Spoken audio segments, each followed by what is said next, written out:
Welcome to Shidduch University, Shidduch U from Adai Ad. Hello, I'm Devora Krasnianski, and in this series I invite experts and professionals to talk about all aspects related to Shidduch dating.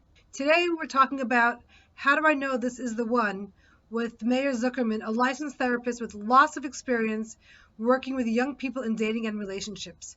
We spoke about, is it really possible to know that this is the one? We also spoke about what aspects should be similar and where differences can work, and how to make the big decision, and lots more. We unpack that all in this conversation. Good evening, all. I'm Devora Krasnianski from Adai Ad. Welcome to tonight's Shidduch U.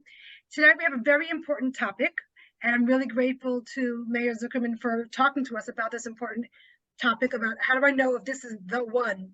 And before we get started, I really want to thank Ruchama Klapman from Mask Parents for making the introduction and for being such a big part of this Shidduch U project. So, Ruchama, just say hello. Let's get started on the topic. Go ahead. Right. Hi. Well, everyone, it's always great collaborating with Adai Ad. Thank you, Devora. Thank you, Mayer Zuckerman, for coming on and speaking about this most important topic. Anyone need a referral for a therapist? Please give us a call at 718-758-0400 for all mental health, including addiction. Don't wait until the problems get very big and out of hand. Call early for prevention. If you want a dating coach, give us a call. We have an after-school program. We have a radio show Thursday night on 6:20 a.m. talklinecommunications.com. And let's get started. Okay, so thank you, Ruchama. Thank you always for everything that we do here together. Mayer Zuckerman, so let's talk about our big topic. How do we know if this is the one? Right. But before, can we just talk a little bit about the work that you do in relationships and therapy? Thank you. Sure. So I have a private practice in Lakewood, New Jersey. I'm very involved in working with singles who are looking to get married. I also do a lot of couples work. In addition to that, part of my qualification to speak about dating, I have Kanai Nahara, 5 children who are married and who my wife and I was able to help through the shidduch process and to successfully marry. And that certainly was a large part of my education in the parsha of helping people to go through the dating process. Right. So there's nothing like life experience to really know. I know we also, Baruch Hashem, married off our 5 children, so there's a lot that we learn from that lived experience. But you also have the clinical experience from other people in addition to your own family. Yes. So we can talk to this topic of how do we, this is the one. Right. So I'd like to start, if I may, just with a tefillah, with a tefillah to Hashem for Hatzlacha with this interview, and also specifically, since it is such a weighty topic, that we shouldn't in any way lead anyone astray. It's important, as I address the topic, to recognize that as you're watching this and you're looking for guidance, that we're talking in general terms. Your specific situation might require different input, and while you could certainly use the ideas that we're going to be talking about, but keep in mind that this may need to be adjusted to your personal life. So just, as we ask, how do I know this is the one? I'm going to back us up a moment. I heard a verse years ago from Rav Israel Tabla Zechreinu Levracha, and he quoted a Zohar HaKadosh. The Zohar HaKadosh says that for the length of the relationship, for the length of the marriage, the spiritual food that nurtures that relationship, the relationship is yonik from the dancing that the couple did on the night of their chasana. And he asked, what's the connection? So they danced and they were very excited and levadik at the chasana, and that somehow sustains the marriage throughout the relationship, throughout the length of the marriage. And he explained, he said that why is the couple dancing at their marriage? The reality is that one person could never fully encompass and understand another person. And when we get married, we have no idea who we're marrying. We have no idea the totality of who this human being is. At most, we know them for a short while, and even a couple that's married 50 years still don't totally know each other. So what brought them to dance the night of their wedding? They should have been sad. They should have been scared. They should come with fear, with trepidation. And said Rav Azriel Taba, the only reason why the couple is dancing is because it's a recognition that HaKadosh Baruch Hu is Mezavik Zevugin. This match was put together by the ultimate matchmaker, HaKadosh Baruch Hu. And so if they're dancing with the emunah, with the faith that this is a good match because it came from Hashem. That faith can then provide the spiritual sustenance that this couple will draw from throughout their marriage. So the most important thing to know is that whatever your community does, whether you dated 5 times or 10 times, you've dated for a few months, you can't possibly know this person. So you're to some extent, we're walking in, I hate to say it, but we're walking into some extent blind. And that was true for myself as well. And Kanai Nahara we're holding decades later, but we walked in blind, and so does everybody. So we somewhat have to redefine the question. And I think it was Rabbi Y.Y. Jacobson who put it this way, and he said that life is a journey, and we're going to travel this path in the course of our life, and there's going to be ups and downs, there'll be trials and tribulations, and there'll also be exciting moments and great moments and highs and wonderful times, but it's going to be intermixed with the lows and the difficulties. But we are going to go on a journey, and in dating, we're choosing, who do I want to take this journey with? Is this a person that I could see myself taking this journey with? So it's not the one that I know, that this one, I know this person, I know them thoroughly, but rather I know enough about them to be confident that I would choose them for this journey through life. That's what we're looking for. It's an interesting thing, we know that today, and this is one thing that I hear a lot from young people who are dating. I know 4 people that are divorced, they'll say, I know so many of my friends, they got married and now they're divorced. And it's very scary. And I know that when I was dating, when I was a young adult, it wasn't as common. It happened, it wasn't as common. So there's a tremendous amount of fear that the relationship is going to go sour. And then we say, but the divorce rate never was this way. So what happened years ago? And people say, well, years ago, people stayed in unhappy marriages. And I think this is an important thing to know as you're dating and you're choosing the one. That's not necessarily true. And the difference between now and then was when people got married, they did not see divorce as an exit strategy. And so given that they didn't see it as an exit strategy, they needed to commit to make this relationship work. Research shows that when we're locked into something and we don't have a choice about it, then we start seeing the positives in what we have. We bought a car when we don't have the ability to just switch. All of a sudden, we think of all the reasons why that particular model is actually a great choice, and so on and so forth with all our major choices. And it's the same thing when you're choosing a spouse. If you walk into it and you're thinking, I'm finding somebody that is compatible, that I could go on this journey with, that I feel comfortable going on this journey with, and then I'm committed and I have a sense about them that they're willing to be committed to that relationship and doing the work, then it won't be that, oh, I'm stuck and I'm in this, but rather the couple will be in it together and they'll be happy together. Okay, so it's commitment. Yes. It's feeling confident enough. Yes. Yes. And then the commitment from there on. That's really right. what we're looking at. That's this right. is to really know. We don't fully know ourselves, so how can we possibly know Right. anything else? And the other thing is we move through life, so he will change, she will change through life also. So we have to find someone that we're confident that we could journey with. I had an interesting conversation with a young man. He was in the process of dating, and he'd come back to me after he dated, and when he would reflect on the young woman that he met, it seemed like the most important thing that he always focused on were her looks. Was she pretty? Was she not pretty? And I didn't hear him really talking about the other characteristics of the young woman. It was mostly the looks. I said to him, it's an interesting thing. It is important to be attracted to the person that you're going to marry, and looks are important. If people tell you otherwise, they're just not dealing with reality.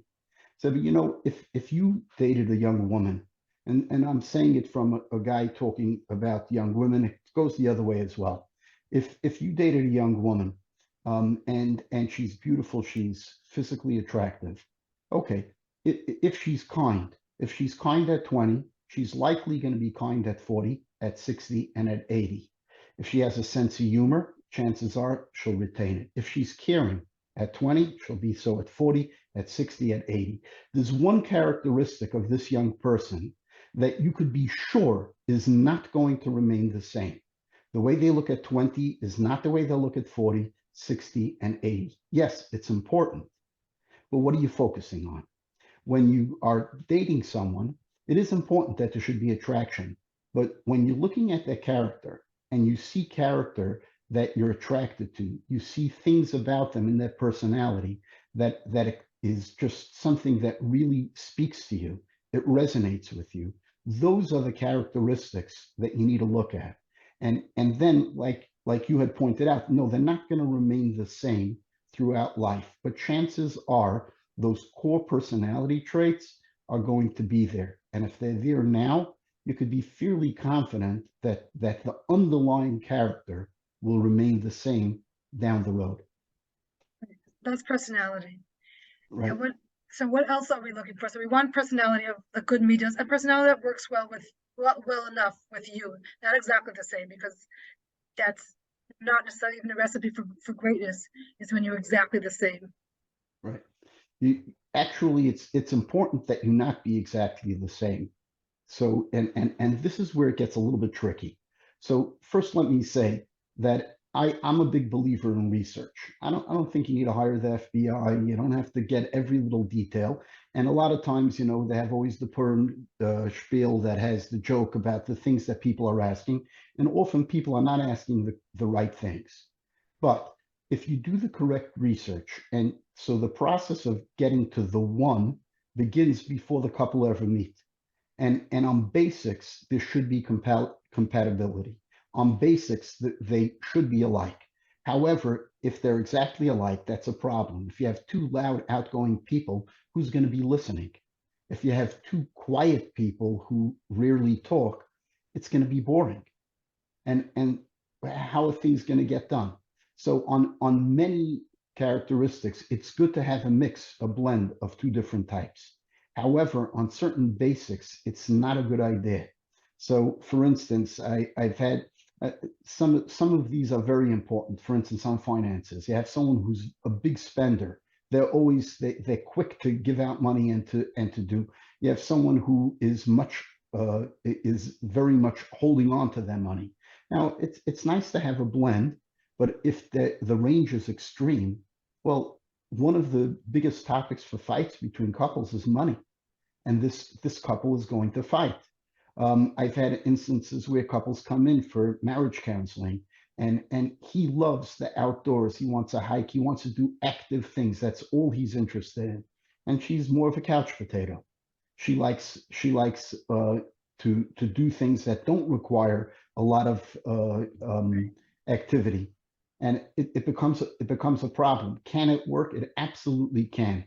I've met couples that are very successfully married, that are very diverse and different, but it has to be something that you thought about beforehand and you talked about beforehand.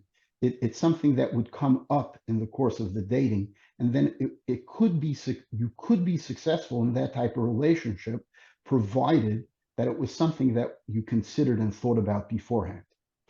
So that's in personality, but almost when you're describing something about how he's very much a spender, and she's very much a saver, it may even come down to their values and their priorities that are different. It's not only personality.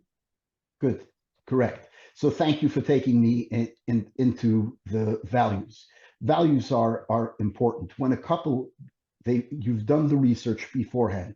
And as to who does the research, with some couples, it's parents. Sometimes people do it for themselves. It doesn't make a difference. Incidentally, when you do the research, generally from circles, you get a resume, a piece of paper with names. It's nice to chase down those names and speak to those people. I always advise people, go off that resume. Try to find someone that is not listed on the resume, someone who is, so to speak, on your side and has your best interests in mind. They're coming as your advocate, as opposed to the person on the resume who presumably is the advocate for the other party. So after you do the research and it seems like it's a good idea, then when the couple go out together, you need to talk values. So it doesn't come up in the first and second date necessarily, although even in those first rather superficial dates, it's already possible to get a sense of what's important to somebody. But then you need to have discussions about substantive topics and values. I've had couples come in where it was his idea, always his dream was to have a very large family, 8, 10 children. Her dream was to have at most 4 or 5 children. Sometimes it's the things that are difficult to compromise on, right? How do you do that? So, right, and it's just something that can't be done. 2.2 children, and then there are issues of where we're going to live. But those are the simple ones. The deeper questions as to what's important. What is it? What are the values that are important to me? What are the things that I identify with most strongly? One of the questions I often suggest that people ask and discuss is, in Yirtzeh Hashem, you'll have a home. And when someone thinks of your home and they want to describe the Goldenberg home, so what one word or phrase would you want to come to mind when someone asks about your home? And that's a way of crystallizing, what do you really stand for? What is it that's most important to you? Interesting question. Right. So it's just values in general. You want to get into, you want to talk about what is important, what's your vision for your home, what's your vision for a family, what is it that you'd like to grow into over the course of your life. You hope to be a growing person. What is it that you hope to grow into over the course of your life? Right. So these are some values. I'm just going to clarify. Some people interpret values as meaning just hashkafa and Torah values, but we're talking about a much wider range of values. No, it's definitely important to be compatible on hashkafa and Torah values, and on your religious, the religious area of your life. However, people are much broader than merely the religious area of their life, and the truth is that many of our the things that we aspire to within our religious life are compatible with our personality and things that we aspire to within our individual lives. So within our personal lives, there are many things that may be important to me. You could have somebody that has as a value, yes, I want to excel in Limud Torah, okay, but that's because I'm somebody that has a tremendous desire to give over to others. And so it comes from a place within me where I feel a need to be out there in the public eye, doing something, giving over. Whereas another person has a tremendous desire to learn, merely to know. And a third person, it's in order to really analyze and understand and thereby, make connections internally to the material and sometimes, also to the actual mitzvahs. These people are going to be very different when they talk about other things. So when they're walking on a boardwalk and they're looking at the ocean, they might have very different responses and reactions to the fact that there's an ocean there. One person might just look and say, wow, that's a beautiful sight, and just move on. And another person will be studying the waves and how do the waves work? And mathematically, it's so interesting. And a third person is just appreciating it as Hashem's creation. All these things are really based on broader elements of a person's personality. It's not merely about how they view Torah values. And a lot of things are going to depend on this. So that person who's more outgoing and wants to teach, and it might be the man, it might be the woman, and she may want to invite more company over, and she may want to do kiruv type things. And if her husband doesn't share that element of a personality and is not comfortable going with that, that's going to be something that's going to be a constant discussion. You never want to have anybody over. I want to have my friends over. I want you to knock on the door of that person down the block. It's not going to work well. So when we talk about compatibility, yes, we need to have compatibility in our values. We need to be striving for the same thing. We need to have the mission statement within our Torah goals, and then we need to be compatible, our values as human beings. And sometimes these things become very clear as the couple is dating. It just becomes clear that they're not valuing the same things, whether it's in the discussions, whether it's just something that they pick up on. Someone may be a very cautious person, and they're very uncomfortable with the way the other person is driving, right? Or it might be in the way they talk to the people around them. Somebody has a need for deep respectfulness, and somebody else they're not bad. They're not. It's not that they're lowly in the way they interact with people, but it doesn't come from the same place. So those are values. They're not necessarily Torah values, but they're values, and it's important to observe things as well as talk about things. What's important to you? It's easy to stop with the Torah question, what's important to you Torah-wise and Judaism-wise, but it's important. We're going to make a full life together. We need to understand who the person is much more broadly. So what I'm also hearing is that it's a certain amount of self-awareness to start.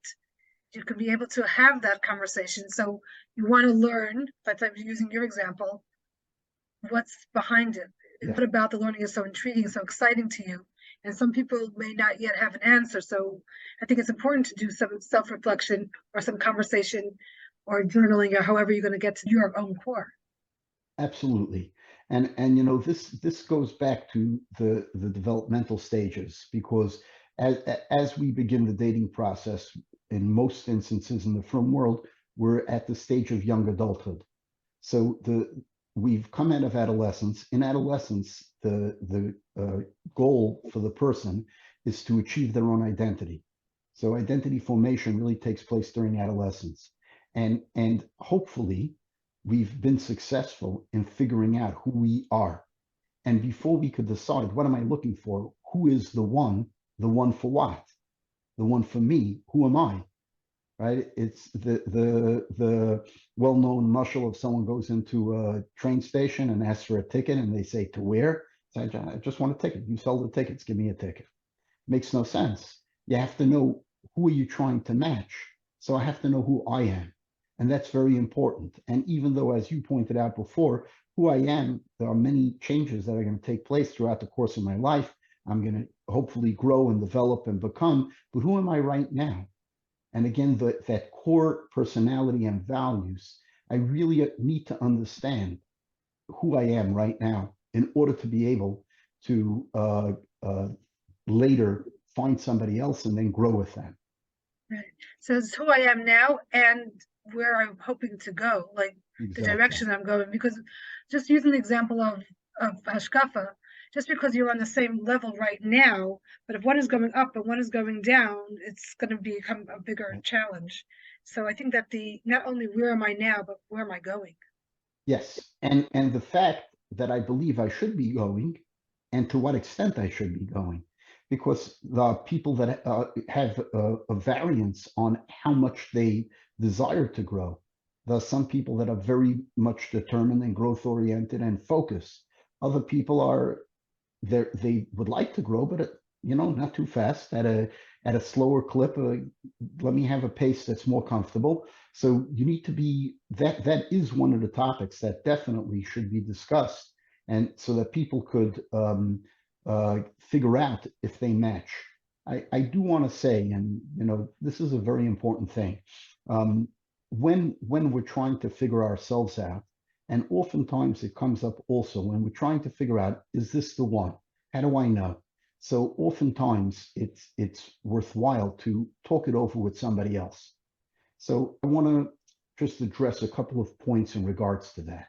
Number one, a lot of times the young person has friends who are either also dating or who are married already. And these are the people that they tend to bounce ideas off. I don't think there's anything wrong with continuing to talk to your friends. I think it's healthy to have friends and people that you talk to.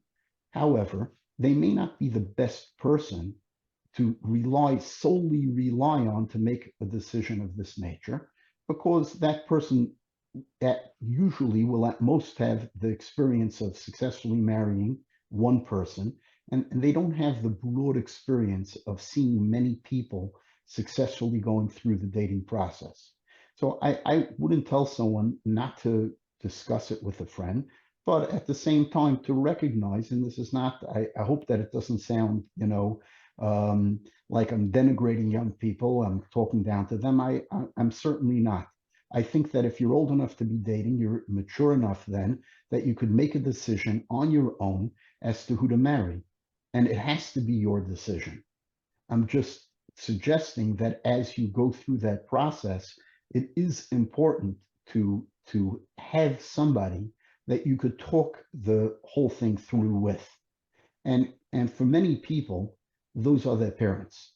Now, I mentioned that Baruch Hashem, we were fortunate to marry all 5 of our children. And I do this for a living. And my children all spoke to myself. My wife actually, I think, has a lot of wisdom, probably more than me in these matters. And our children did feel comfortable talking to us.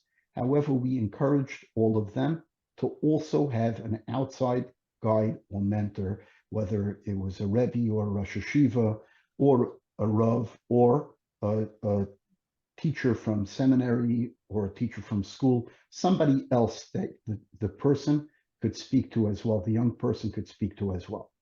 Because nobody will have your back the same way your parents do, and nobody loves you the way your parents do. And then sometimes it's also worthwhile having someone who has a little bit more objectivity and can guide you in a better way. I'm going to encourage everyone to develop that type of relationship with somebody, be it a Rav, a Rebbe, it could be a mentor. I believe in this very strongly professionally. I've had mentors that I would go to and talk things over. The importance of having someone of this nature is that if you've invested the time in the relationship, the person really knows you. Now, sometimes people will call me up and they want to ask me a question, or they come in and they're asking me a very weighty question, and I barely know them. And I could give them the benefit of my experience. I could give them the guidance based on my experience, but I can't yet give them the guidance based on who they are, except in a general way that since I've worked with many, many people, so I could get a sense, more or less, of what might be going on and who they might be. But it's so important to build a real relationship with an outside party, a mentor. I'm biased towards a Rav, okay, because we were fortunate. We had a very close relationship with Rav Shlomo Gissinger, Zechron Levracha, and we saw this in our lives. And since he passed away a few years ago, we've developed a relationship with another Rav, because once the person knows you, they can't answer questions initially that are really aimed at you. But when you've taken the time and invested and built that relationship, then when you go to them with your shidduch question and you're talking about it, they're not answering you a generic question. They're answering a personal question based on their understanding. Who are you? What do you need? And they could be extremely helpful to you. Of course, go ahead, I'm sorry. And it's very important because so often when you have these shidduch questions, it's like something you have to answer within a couple of days. And so you do reach a therapist or a coach or somebody, they don't have enough time to really get to know you. So I think that's super important to have that relationship with whoever it is, whether it's a Rav or a Mashpia. Just to say that I think a Rav is not necessarily are we going to the Rav for a halacha question. Correct. So just to clarify that, a Yes, Rav generally yes. is associated with halacha questions or psak, but now you're talking Right. about the wisdom of the Rav. Right, and I'm glad you brought that up, and I want to clarify something. And I just recently heard this from Rav Shragi Neuberger, who is a Ram in Ner Yisrael of Baltimore, and a very, very wise man and an advisor to thousands of Talmidim over the years. And he said, when you are choosing a Rav to go to, and now we're not talking about halacha, we're talking about a guide that could be any spiritual guide, mentor. Like I said, it doesn't have to be a Rav, but he said you should choose to go see somebody who has a natural talent in connecting with people. Just because someone has, and I don't mean any disrespect, chas v'shalom, to any mashpia or rav or anything like that, but I've heard this from Torah figures, from Rabbanim, who have said similar things, that not every rav is capable of guiding someone in personal and family matters. And a lot of times, a person goes to someone who doesn't really understand or get it, or doesn't have that natural talent. And it's not something that really you could learn to have that sense of it. So again, I want to reiterate, I am not talking, my father is a Rav. I would send anyone to my father. He has a tremendous ability and in connecting with people. Any Rav that has that quality would be a Rav to speak to. And it goes the same if I've encountered teachers and seminary teachers and high school teachers that are really get it. They're really on the ball. And then I've encountered those that, oh my goodness. And the same thing for Rabbeim and Rosh Yeshiva. It has to be somebody. It doesn't matter what their title is, but you need somebody with seasoning and wisdom, and hopefully also that has guided other people and has seen more than just 1, 2, or 5 people go through the process, but has guided many people through this process.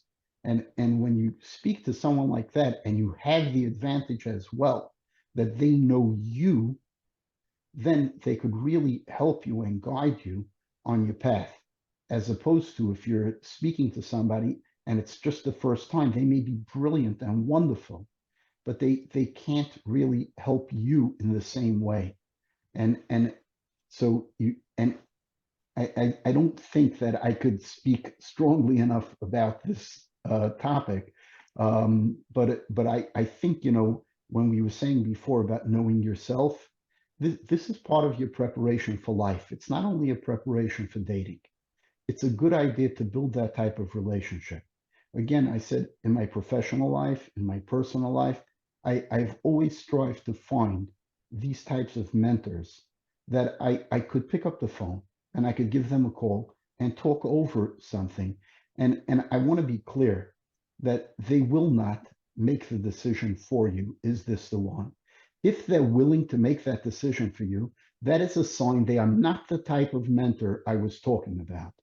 People who truly get relationships and connection will not make the decision for you. They cannot. Only you can make the decision.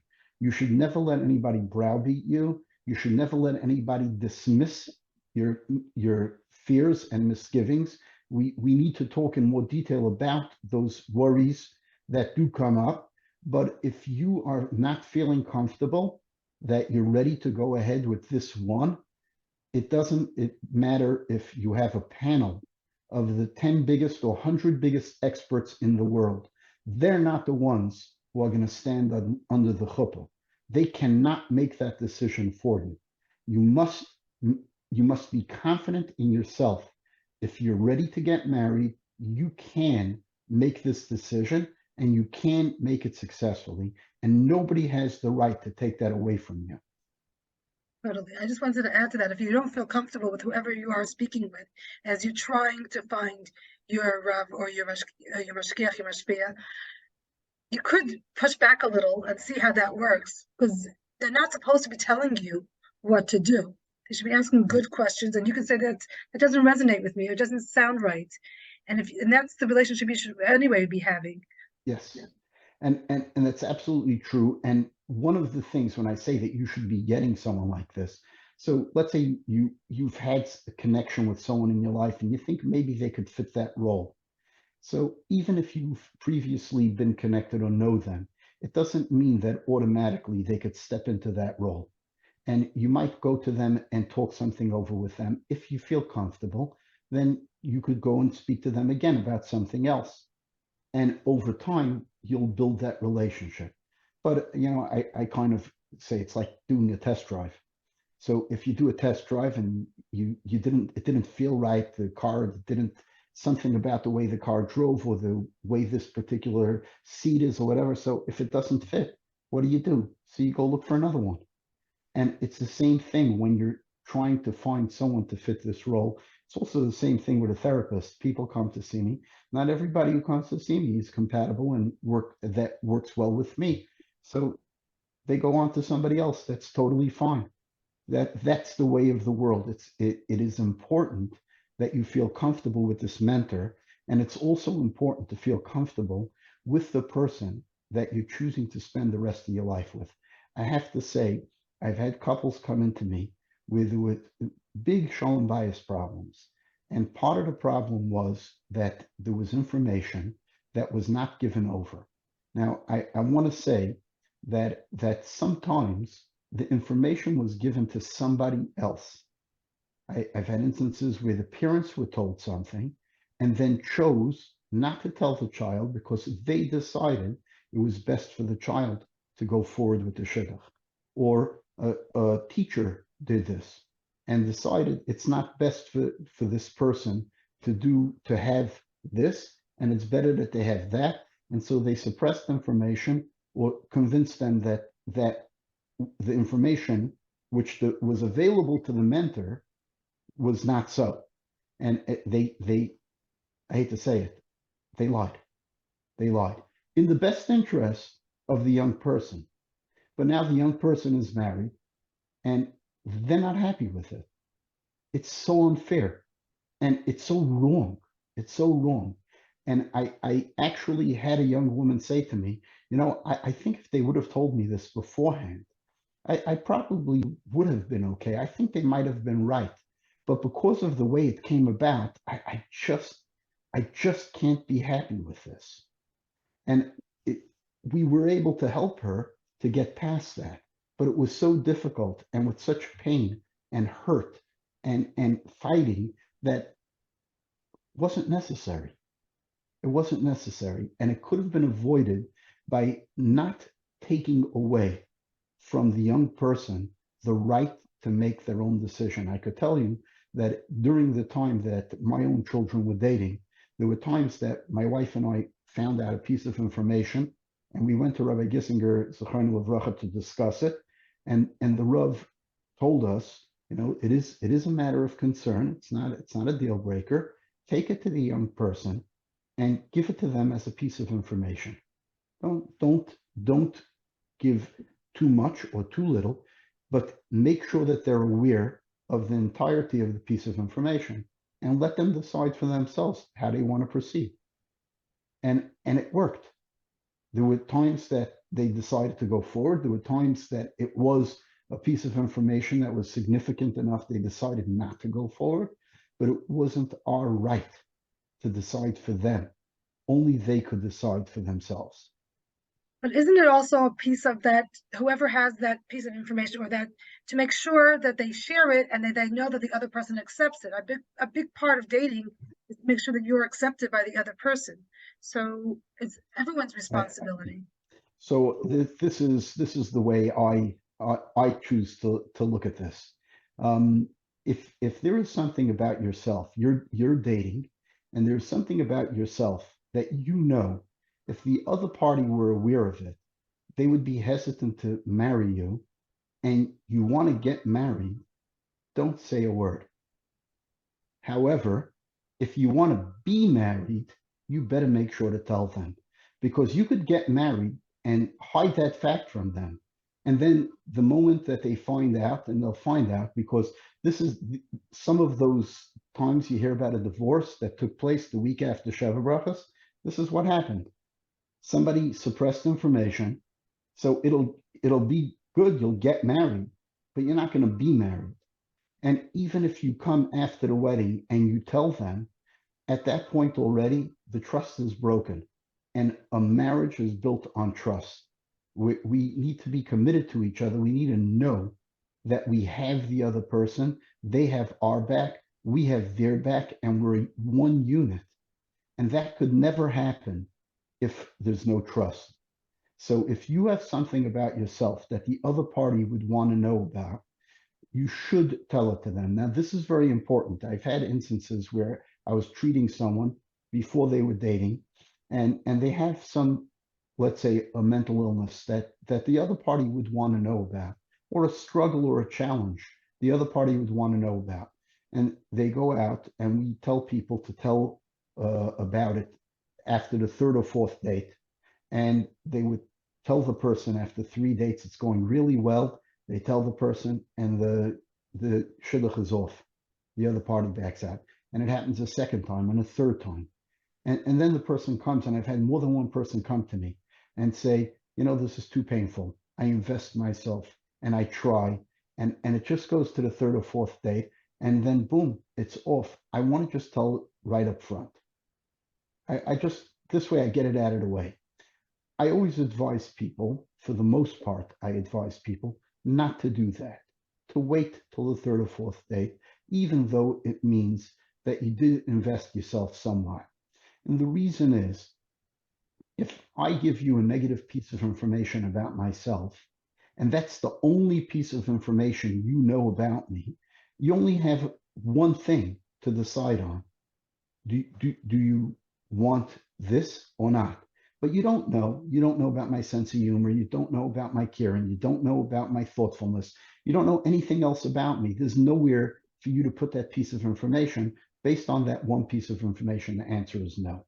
However, once you get to know me and you know so much about me, it's not that much, but it's 3 dates worth, 4 dates worth, and you got a sense of who I am as a person, and you're enjoying spending time with me. And I also have this challenge that I could get anxious, or I sometimes get depressed, or whatever it is. So then it's just one piece of information amongst a whole lot of data points, and you might be very comfortable. Yes, I would expect the other party to do research at that point and really check into it, but that would still allow for a successful shidduch and a successful marriage. And I just want to stress that it's me with the challenge. It's my responsibility to make sure that I'm accepted, not just to say it, but I would want to know that whatever it is that the other person is okay with, not just that I'm sharing it. Absolutely, and the importance of that is, again, when we're talking about the person accepting us, it's just like I was saying in the beginning. You want to get married, no big deal. So do whatever you want, but you're not gonna have a real marriage. And chances are, if it's a big enough piece of information you've hidden, the other person's going to want out. In the same way, I've had instances where people said, "But I told him, I told her that," and the other party says, "No. You told me sometimes, you're unhappy. You didn't tell me that you were in bed and you had to leave school for 3 weeks because you couldn't get out of bed. You didn't tell me that you were on a heavy dose of medication for a long time. It never, but I said that." So it has to be said in a way that's clear. You don't have to, you could put a positive spin on it to the extent that that's reasonable, but it should not be at the cost of honesty and factualness.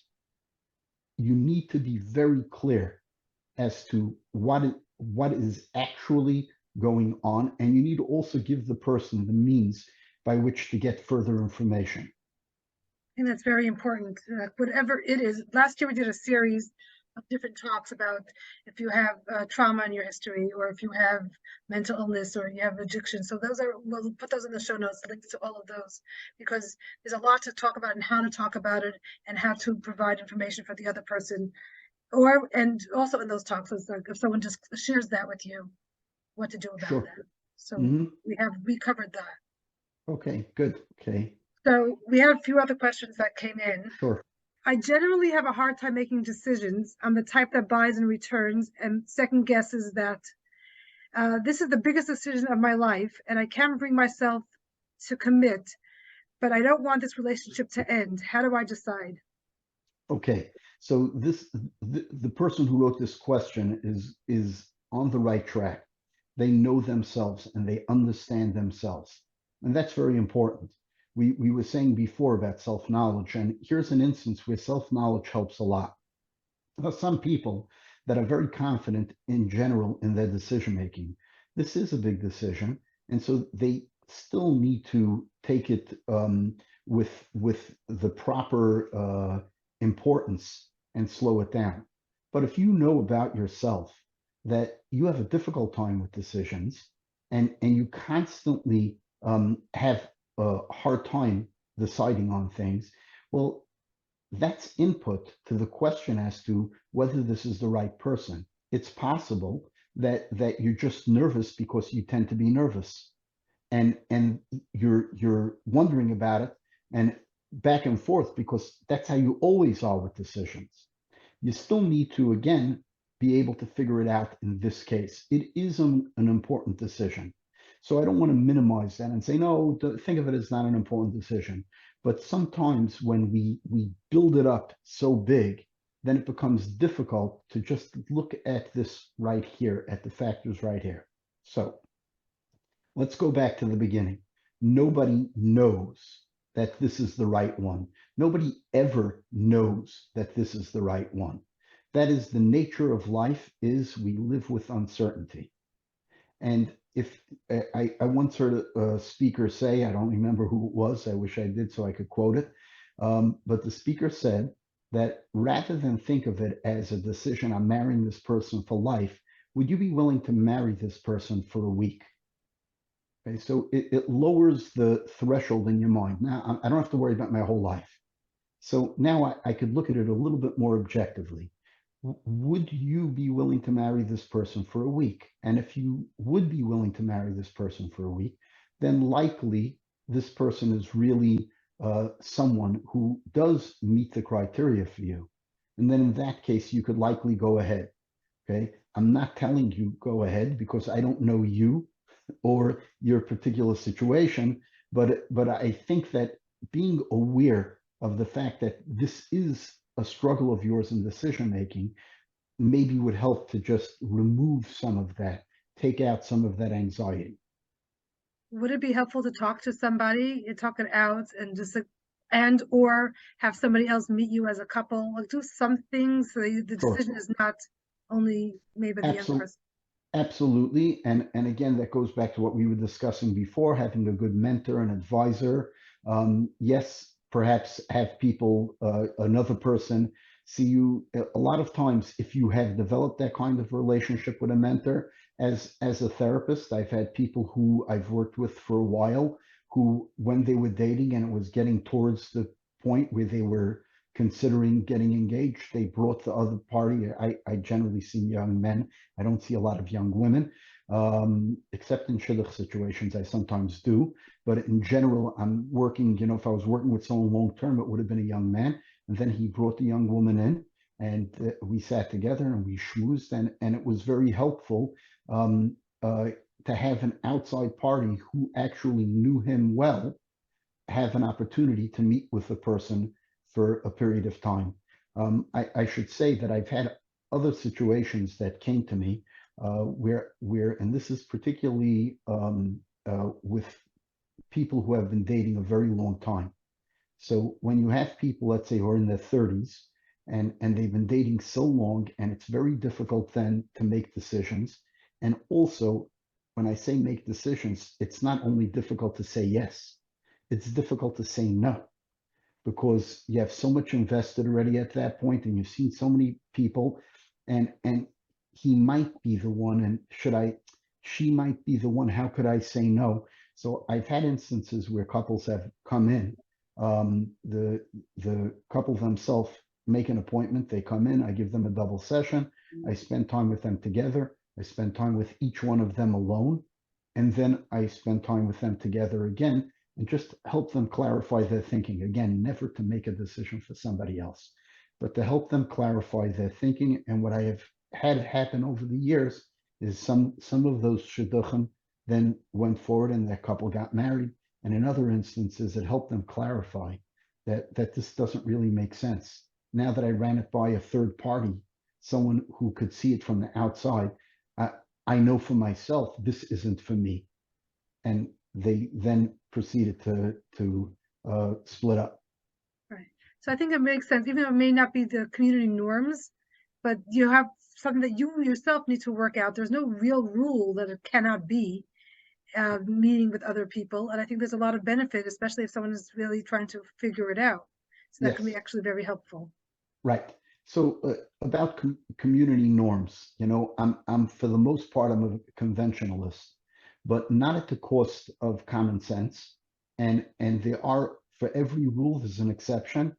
And you should, in general, stick with the community norms if you've chosen to live in this community. Generally, you're buying into the general ideas of the community, but you can't check your brain at the door. You need to continue to think for yourself and decide whether this works for me, or if I need to step outside those norms in order to really get that which I need. And I think that's really important. Thank you. And one more question. We're so right on paper. We have the same values, the same type of family, similar backgrounds, and we enjoy each other's company. I'm just not feeling it. Is there something I should be thinking about, or is there something we can do at our next date that can help me figure this out? So this type of thing is actually quite common. And again, the questioner is saying that on paper this all works, and we've had the conversations. What's quite common is that you have a couple dating, and sometimes it's him and sometimes it's her. They realize, wow, this is the one, and then the other one says, whoa, whoa, whoa, I'm totally not holding there yet. And this sounds like that type of situation. So you've been dating and it seems to make sense, but I'm not feeling it. I don't know. There's something about it that doesn't yet. It hasn't really, I haven't gotten there yet. In those instances, the most common thing we advise people to do is just continue dating. Because what'll happen is that either on the one hand, I said sometimes one of them has already decided it's the right one and may have floated the idea between them, and the other one is not there, or like in this case, it doesn't say that specifically that the other person is ready. But as you continue to go out and as you continue to have those encounters, it'll crystallize for you.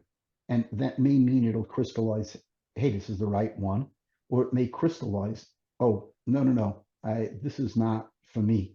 Again, it's possible sometimes that you'll need to talk to other people, but not necessarily in this case.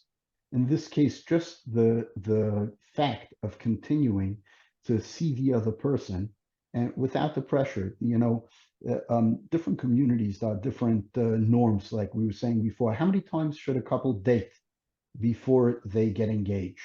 I would say enough times that they're comfortable getting engaged. Okay, so and then depending on the community, there may be a norm, there may be a number that people generally do. But what if you're not comfortable at that point? Then you should continue to see each other, and you continue to wait and see. And if you're thinking about questions to help you figure it out, it might help if you're talking it over with your parents or with a mentor, a guide, and to try to see if you could put your finger on what is it about this shidduch that you really like? What is it about this shidduch that you really wonder about?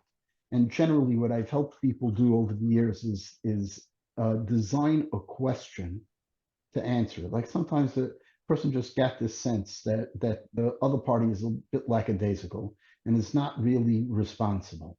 So what could we ask them about it? I don't like the idea of setting traps and tricking them, those types of things that they're dishonest. And again, it goes back to trust.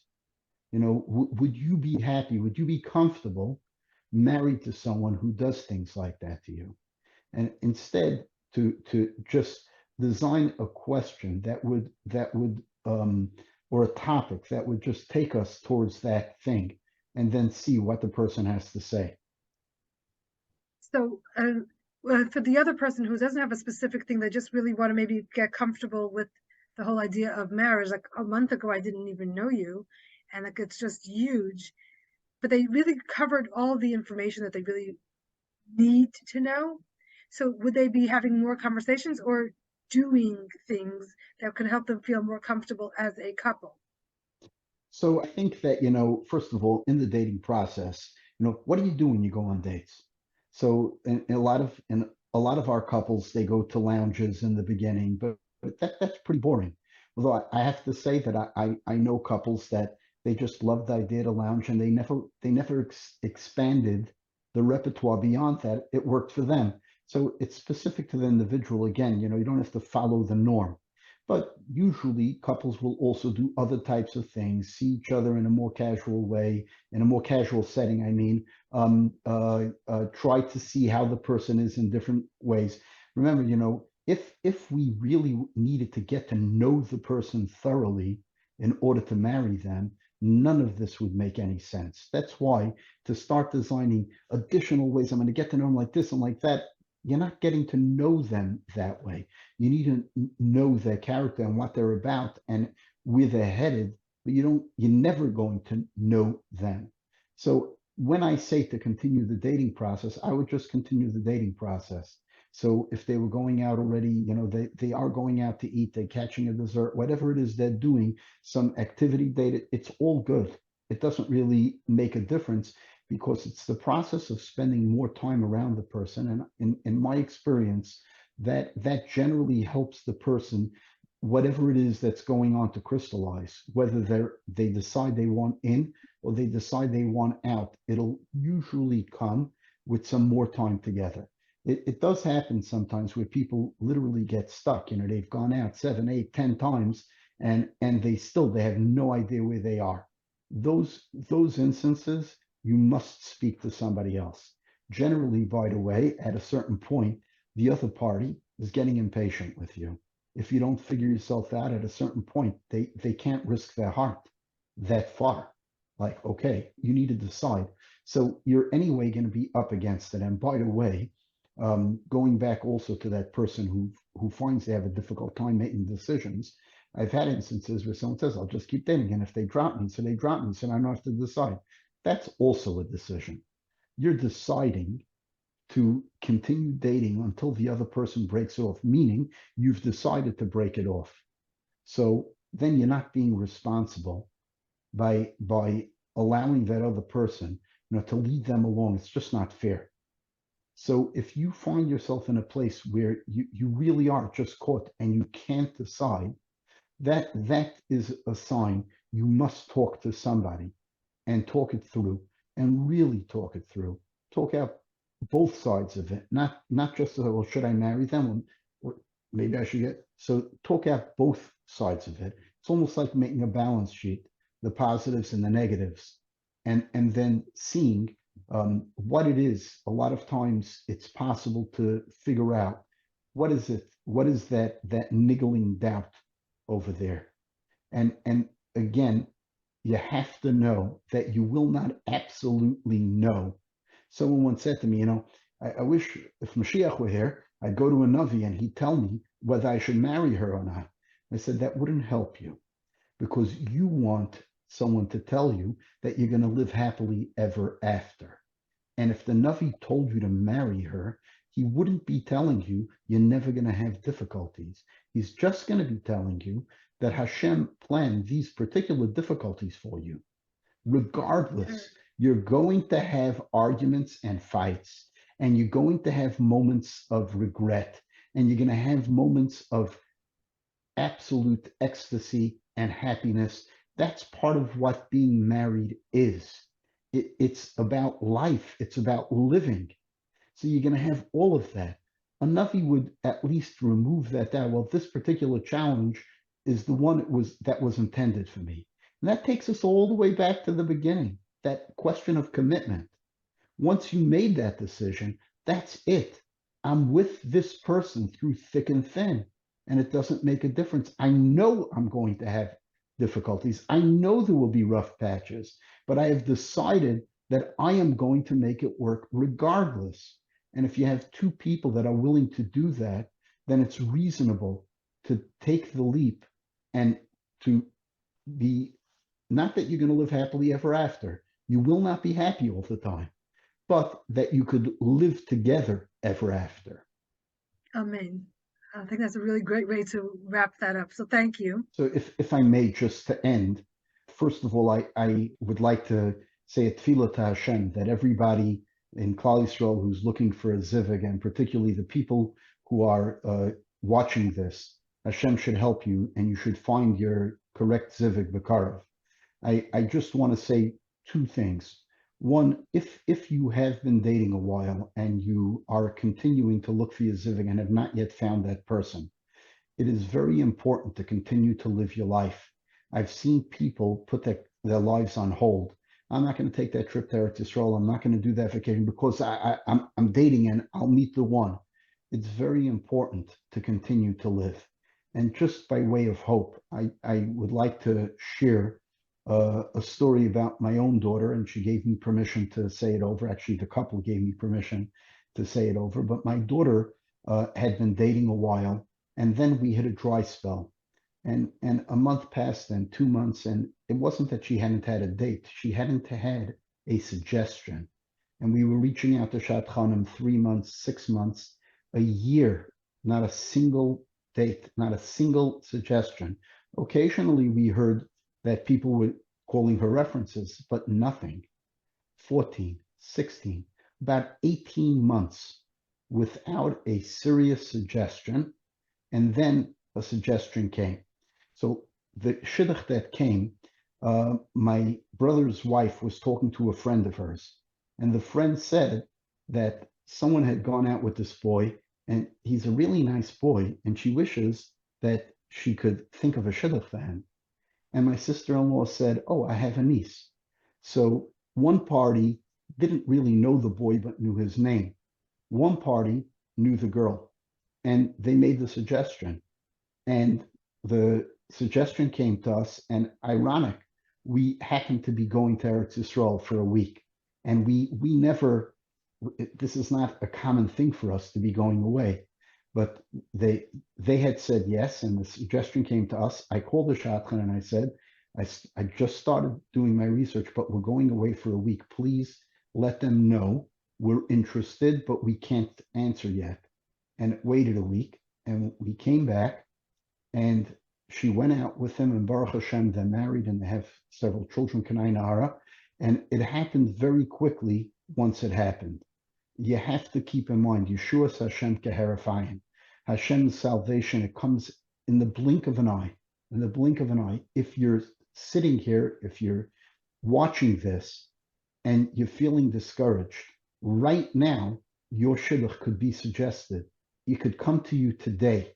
And whatever amount of time it takes from the time you get the suggestion, whatever your dating process is, you could be married very shortly. Never lose hope. Amen. That's a nice way to end. So thank you. You're welcome. How can people reach you if they want to talk to you about dating or just relationship? And do you only work with Bahram? So I generally do work with Bahram. I have had instances where people have come to me, young women have come. I'm not, in general, I would refer a young woman. She should see a woman for many reasons. Not merely the tznius reason, which is a very good reason. All by itself, I would feel very uncomfortable with someone, a man in our community who's seeing young women in this way. It's not, for obvious reasons, it does raise a red flag.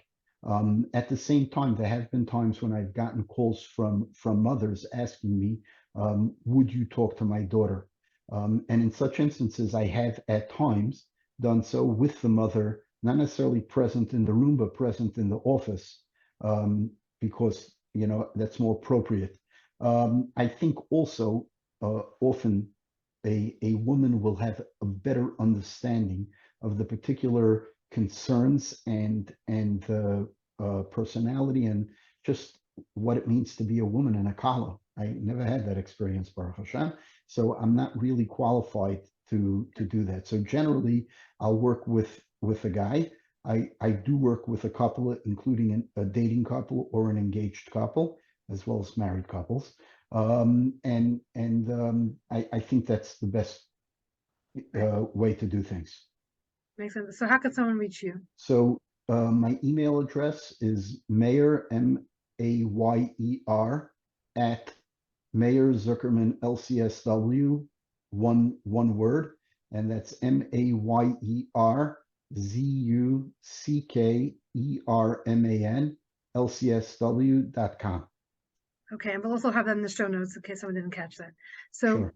thank you so much. This was really insightful. I think we covered a lot, and there's so much more to talk about, but we did our hour, and I think that we can definitely reach out to other podcasts that we've talked about. So once again, thank you very much. My pleasure. Thank you for inviting me on. And you can find more from Shidduch U at our website at adaiad.org. That's all A's, ADAIAD.org, on the Shidduch U page. Or you can also find us on Instagram and Facebook. And if you have any questions, definitely reach out to us at info@adaiad.org.